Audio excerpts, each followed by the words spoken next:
જય સ્વામિનારાયણ વિદ્યાર્થી મિત્રો, કાલનો જે ટોપિક જે છે અંગ્રેજી ગ્રામરની અંદર, એમાં આજે પણ standard 12 arts commerce subject English sub topics ની અંદર ક્યુએસ ડાયરેક્ટેડ અને ટેન્સ.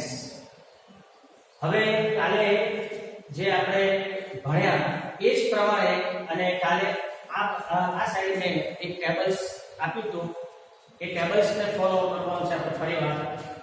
અહીંયા આગળ કાવ્યા obeys her parents. She does not her work honestly. She does not ignore them. Isn't she an obedient girl? હવે આમાં શું માંગ્યું છે? તો start like this.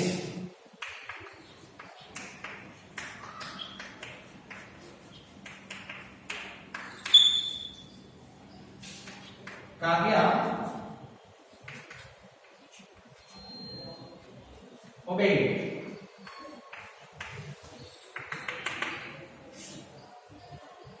હવે અહીંયા આગળ સિમ્પલ પ્રેઝન્ટ ટેન્સ, કાવ્યા બીજો પુરુષ એકવચન, એટલે આપણે ટેન્સીસ પહેલા ઓળખતા આવડવું જોઈએ. કાવ્યા ઓબેસ, ફરીવાર આજે લખું છું V1 V2 V3. કાવ્યા બીજો પુરુષ એકવચન એટલે કે ઓબેસ. ઓબેસ ની જે મોટા લાઈન કરું છું મુખ્ય ક્રિયાપદ. અહીં સી એટલે કાવ્યા ત્રીજો પુરુષ એકવચન, વળી પાછું ડઝ. ઓનેસ્ટલી સી કાવ્યા ત્રીજો પુરુષ એકવચન, ડઝ નોટ. આ જ નિયમ કાલે લખ્યો તો એટલે એમ ઇઝ આર એટલે do does did was were. She does not એટલે અહીંયા આગળ વળી પાછો નકાર વાક્ય, વર્તમાન કાળનો સહાયકારક ક્રિયાપદ does વત્તા not એટલે એનું ફોર્મેટ એમ બને છે she એટલે કર્તા, સહાયકારક ક્રિયાપદ, not કર્મ. અહીંયા આગળ પ્રશ્નાર્થ છે એટલે વળી પાછું સહાયકારક ક્રિયાપદ, isn't વળી પાછું નકાર. તો હવે આપણે આ જે છે એને આપણે ધ્યાનમાં લેવાનું છે. તો ઓલરેડી અહીંયા આગળ obey કીધું છે એટલે અહીંયા આગળ વર્તમાન કાળમાંથી ભૂતકાળમાં જવાનું છે. સાદા વર્તમાન કાળમાંથી સાદા ભૂતકાળમાં જવાનું છે એટલે એક નિયમ બને ડાયરેક્ટ ઇનડાયરેક્ટ. સાદા વર્તમાન કાળમાંથી સાદા ભૂતકાળમાં જવાય. તો અહીંયા આગળ obey. આગળ જઈએ આ નિયમને do does એટલે સી કરતા did. હવે વર્તમાન કાળમાંથી ભૂતકાળ કરી લો. આગળ her work honestly, she does એટલે did. આગળ isn't તો is તો wasn't. she an obedient girl. તો આ એક બહુ ઈઝી verb 1, અહીંયા આગળ verb 1 verb 2 એટલે verb 2 નો ઉપયોગ કરી અને સહાયકારક ક્રિયાપદનો ઉપયોગ કરીને આ એક ચાર વાક્ય જે છે એ આપણે બન્યા. એ જ પ્રમાણે દરેક નિયમ જે છે આ દરેક જગ્યાએ એક્ટિવ પેસિવ ની અંદર, ડાયરેક્ટ ઇનડાયરેક્ટ ની અંદર, કાલે કીધું તો આજે કહું છું એમાં પણ આ જે છે એ આવે. તો હવે એક બીજો પેરેગ્રાફ હું મૂકું છું અને દરેક વિદ્યાર્થીએ બોર્ડ પર જે વર્ક કરેલું છે એ દરેકે જ્યારે તમે ઓનલાઈન YouTube પર આવો ત્યારે આ ઉતારવાનું તો રહેશે જ, કમ્પલસરી લખવાનું છે. આગળ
હવે એક બીજા ચાર વાક્યો જુલિયસ ડાયરેક્ટેડ અને વળી પાછો tense. Gabbar Singh is a cold villain. He asked for money and grain from the people of Rampur. He has escaped once from jail. He has killed Jai too. હવે આ જ રીતે હવે જ્યારે આ પેરેગ્રાફ આપણે જોઈ લઈએ અને પછી સ્ટાર્ટ લાઈક ધીસ શું પૂછ્યું છે એના ઉપર આપણે ફોકસ રાખવાનું છે. તો સ્ટાર્ટ લાઈક ધીસ.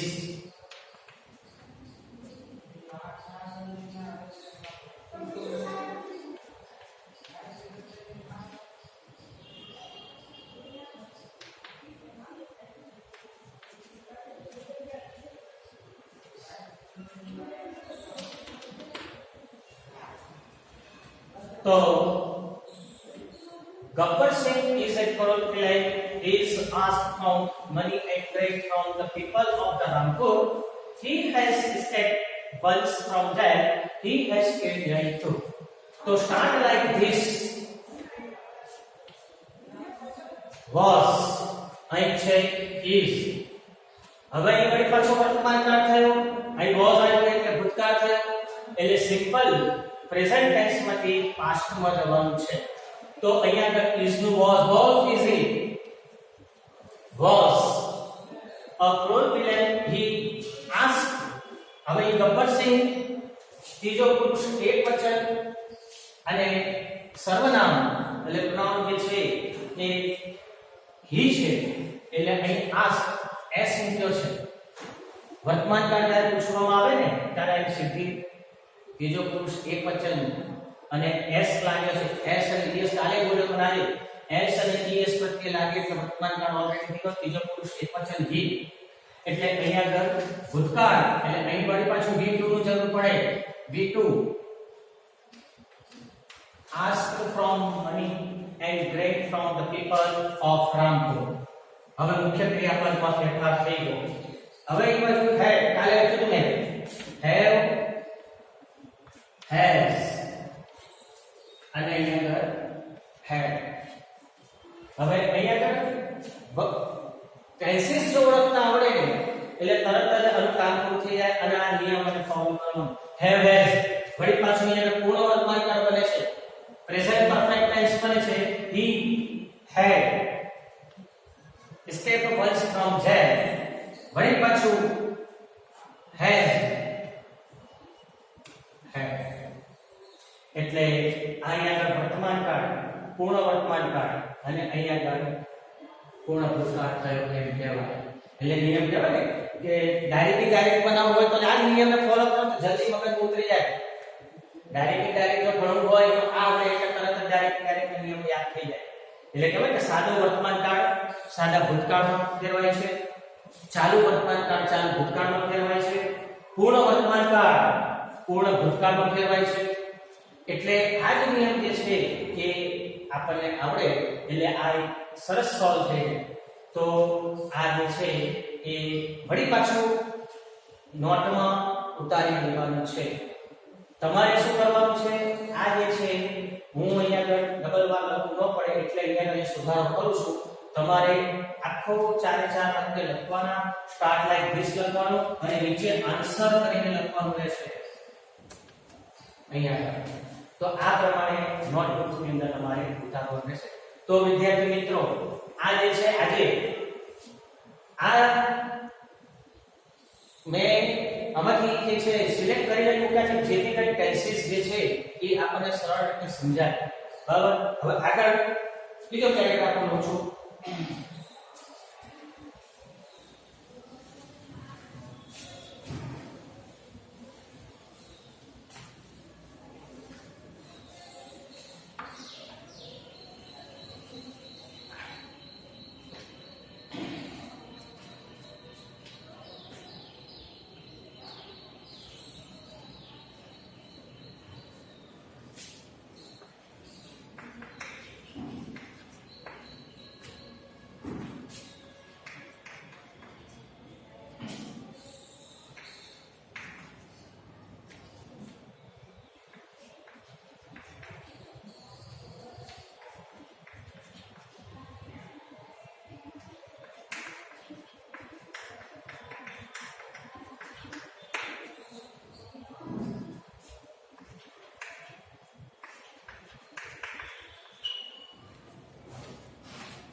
હવે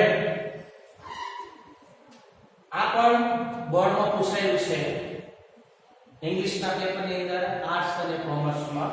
હવે ફરી પાછું આપણે જોઈએ start like this.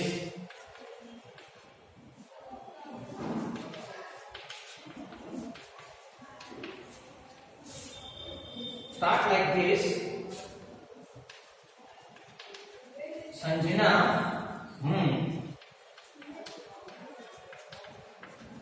Sanjana requested. Start like this. સૂચના પ્રમાણે સંજના requested એટલે સંજના ત્રીજો પુરુષ એકવચન, સંજના ત્રીજો પુરુષ એકવચન she request અને અહીં પૂછ્યું છે requested. તો અહીંયા આગળ એ જ પ્રમાણે requested you to, અહીં પાછું ક્રિયાપદ આવે છે પણ ક્રિયાપદ પહેલા to છે એટલે અહીંયા આગળ આનું took કે taken કે takes આમાં ફેરફાર વિદ્યાર્થી આમાં ભૂલ કરે છે. અહીં ક્રિયાપદ જોયું એટલે અહીંયા આગળ took નું take કરી નાખે પણ આગળ નથી જોતા કે ટુ છે એટલે ઇન્ફિનિટિવ. આ નિયમને ખાસ ધ્યાન રાખજો. ટુ લુક એટલે ઇન્ફિનિટિવ છે એટલે ટુ આગળ લાગે ઇન્ફિનિટિવ થયું એટલે અહીં આગળ ટેક થશે નહીં. એટલે આગળ વધવાનું આપણે at the pictures what do you notice. હવે પાછો અહીં વર્તમાન કાળ જ બતાવે છે અને વર્તમાન કાળનો નિયમ પ્રશ્નાર્થનો આવ્યો અહીંયા આગળ નિયમ WH વત્તા હેલ્પિંગ વર્બ વત્તા કર્તા વત્તા કર્મ. આ એની પણ જરૂર પડશે ફ્રેન્ડ પેસેજ જ્યારે ભણાવશું ત્યારે. તો અહીંયા વળી પાછું ડીડ કરીએ તો ભૂતકાળ થઈ જાય ડુ ડીડ. હવે કાઈ છે નહીં, બહુ ઈઝી છે, નિયમને ફોલો કરો એટલે આ તરત જ એ ઉતરી જાય મગજમાં. Vote did you notice isn't આવ્યો અહીંયા આગળ એટલે વળી પાછું વોઝન્ટ એટલે is not છે એટલે ટુકુર છે, wasn't એટલે was not. It funny there is એટલે અહીંયા આગળ વળી પાછું was a monkey who. આ કયા પેરેગ્રાફમાં આના અગાઉ મેં લીધો એમાં આ નિયમ આવ્યો એટલે ઓલરેડી ભૂતકાળ has તો અહીંયા આગળ had. Newspaper in his hand and is વળી પાછું was. આટલું જો ફેરફાર કરતા આવી જાય એટલે અહીંયા આગળ એ માર્ક છે. હમણાં એક્ટિવ પેસિવ આના પછી એક્ટિવ પેસિવ લેવું છે આપણે કારણ કે આ ચલાવીએ એટલે તરત એક્ટિવ પેસિવ અને આ ચલાવીએ એટલે તરત ડાયરેક્ટ તો જલ્દી આને ફોલો કરી શકો તમે. તો અહીંયા આગળ સંજના ત્રીજો પુરુષ એકવચન, રિક્વેસ્ટ તો રિક્વેસ્ટેડ કર્યું, you to look at the pictures what did you notice wasn't it funny there was a monkey who had a newspaper in his hand and was reading it. Start like this. Salo bhutkaળ એટલે કે simple past tense માંથી turn into the simple past tense એટલે કે વર્તમાન કાળમાંથી આપણે અહીંયા ભૂતકાળમાં ગયા. તો હવે આગળ એક સામાન્ય નિયમ વાળો આપણે પેરેગ્રાફ લઈએ છે. અમે આની અંદર દરેક વિદ્યાર્થીએ કર્તા, ક્રિયાપદ, કર્મ અને ધ્યાનને આપણે ટેન્સીસમાં ફેરફાર કરવાનો છે.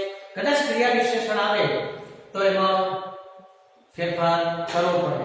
દાખલા તરીકે ભૂતકાળ હોય અને યસ્ટરડે આપ્યું હોય તો અહીંયા આગળ યસ્ટરડે નું જ્યારે સાદા ભવિષ્યકાળમાં ફેરફાર કરીએ ત્યારે અહીંયા ટુમોરો ભરવું પડે. એમ ક્રિયા વિશેષણમાં ફેરફાર થાય પણ ક્યારે ટેન્સીસને આધાર.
ફરીવાર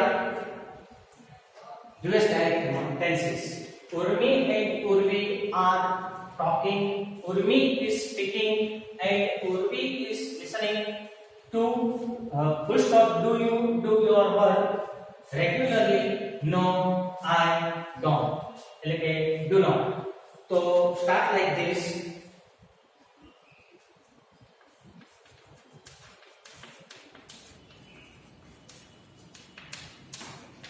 Start like this.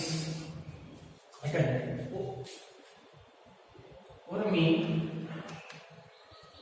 and Urvi were.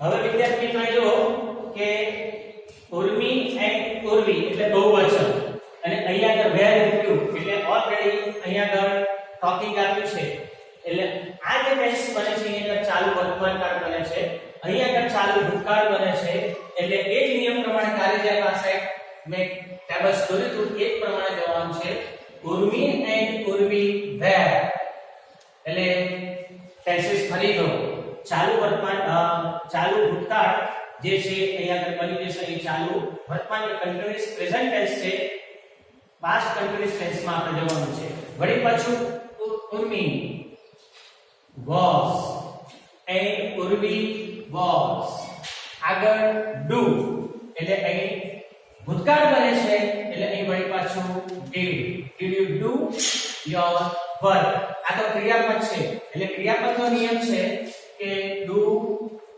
does did વત્તા verb 1 તો આ verb 1 ને અહીં પાછું did ને કરવાનું આપણે અહીં did કર્યું એ સહાયકારક ક્રિયાપદ do did અને અહીંયા આગળ do ક્રિયાપદનું મૂળ રૂપ નિયમ પ્રમાણે આવે એટલે આનું યાદ રાખવાનું વળી પાછું વિદ્યાર્થી એ did કરી નાખે છે એ did નથી કરવાનું તો જય સ્વામિનારાયણ વિદ્યાર્થી મિત્રો આ જે છે વળી પાછું નોટબુકમાં ઉતારવાનું રાખજો બાકી નોટમાં જ્યારે સ્કૂલ સ્ટાર્ટ થશે ત્યારે હું આ તમારું દરેકનું વર્ક હું નોટબુકની અંદર જોઈશ જય સ્વામિનારાયણ